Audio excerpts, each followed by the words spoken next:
नमस्कार बच्चों। Today's 5th chapter next topic है 6.2 ए मोर कॉम्प्लेक्स सोशल रियलिटी, एक अधिक जटिल सामाजिक सच्चाई।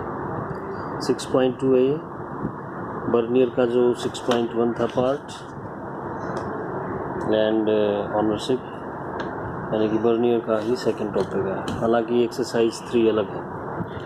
एक्सरसाइज 8 यहाँ तक था, एक्सरसाइज 8 यहाँ तक एक्सरसाइज 8 था आपका। ये नेक्स्ट टॉपिक है, नेक्स्ट क्वेश्चन एक्सरसाइज 3। तो बर्नियर ने कुछ और सच्चाई बताने का प्रयास किया है अपने ट्रैवलिंग अकाउंट में। बर्नियर कहता है कि जो राज्य में शिल्पकार रहते थे, आर्टिसंस लोग, वो अपने प्रोडक्ट को और बेहतर बनाने की इच्छा नहीं रखते थे, या उनको प्रोत्साहन नहीं दिया जाता था, उनको कोई इंसेंटिव नहीं दिया जाता था, क्योंकि जो उनको लाभ होता था, जो प्रॉफिट होता था, वो सारा राज्य के द्वारा हड़प लिया जाता था। यानी कि राज्य उनसे जो चीज़ें खरीदता था बहुत कम कीमत पर, या फिर उनसे टैक्स ज़्यादा ले। तो ये पॉइंट है। दूसरा पॉइंट मतलब इसी वजह से मतलब शिल्पकारों को प्रोत्साहन नहीं दिया जाता था, इसलिए उत्पादन जो था वो हर जगह गिर रहा था। दूसरा पॉइंट उसका ये मानना था साथ साथ में कि उस समय भारत, यानी जब बर्नियर भारत में आया तो पूरे विश्व से भारत में बहुमूल्य धातुएं आती थी, सोना चांदी। कैसे आती थी? भारत से व्यापारिक वस्तुएं बाहर भेजी जाती थी या बेची जाती थी, और बदले में सोना चांदी लिया जाता था। तो एक समृद्धशाली व्यापारिक समुदाय था। इसके बाद है अगला point, heading camp town. Bernier कहता है कि मुगल काल में लगभग 15% पॉपुलेशन जो थी वो शहरों में रहती थी 17th सेंचुरी में, जो कि यूरोप से काफ़ी अधिक थी। दूसरा पॉइंट ये बताता है कि बर्नियर मुगल काल में जो शहर थे उनको उसने नाम दिया है शिविर नगर, कैंप टाउन। अभी कैंप टाउन क्या थे?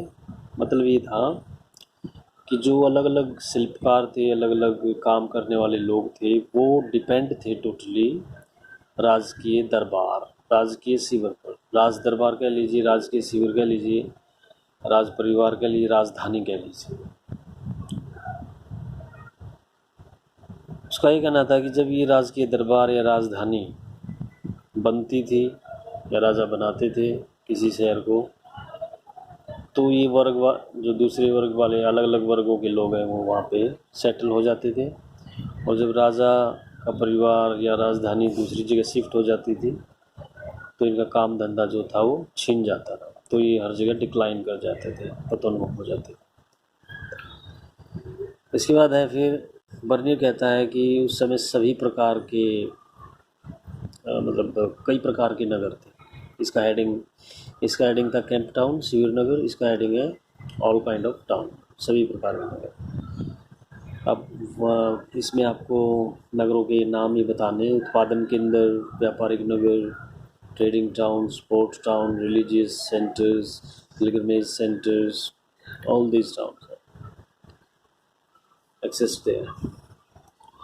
नेक्स्ट है फिर महाजन और सेठ, हेडिंग में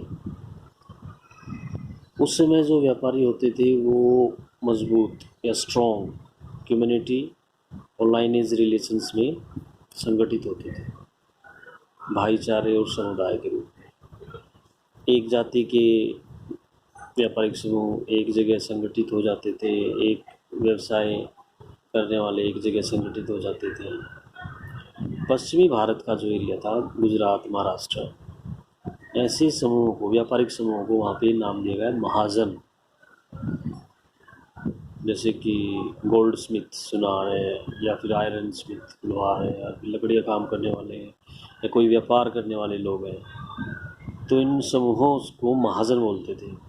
इनके जो व्यापारी होते थे बड़े बड़े, और इन व्यापारियों के समूहों का एक मुखिया होता था, उसको सेठ बोला जाता था। For example Ahmedabadi. इसके अलावा नेक्स्ट क्लास में फिर दिया गया है प्रोफेशनल क्लासेस, व्यावसायिक वर्ग। व्यवसायिक वर्ग में आपको नाम लिखने हैं, जैसे कि उस समय चिकित्सक, वैद्य होते थे, अध्यापक, पंडित या मुल्ला होते थे, वकील और lawyer, painters, architectures, musician, calligraphers, all these kind of classes were exist there. तो ये आपका 6.2 टॉपिक है बर्नियर्स का ही, exercise number 3। Next topic number 7।